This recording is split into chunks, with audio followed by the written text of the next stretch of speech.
Alright, so today we're gonna take a look at the TRN BA5, of course, versus the new kid on the block, the CCA CA16.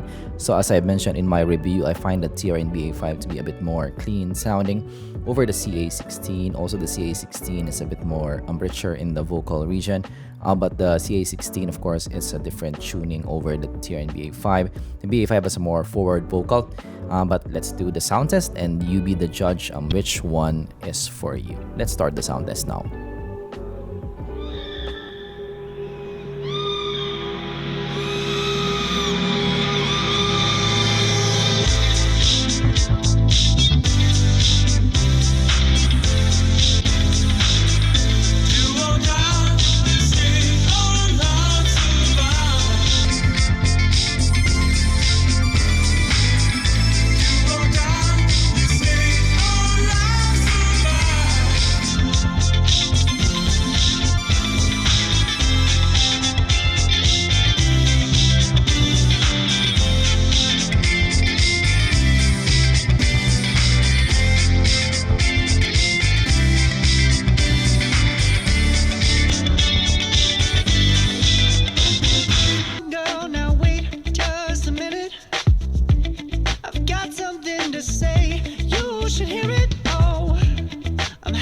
To make time for your feelings, but you have to admit I already do.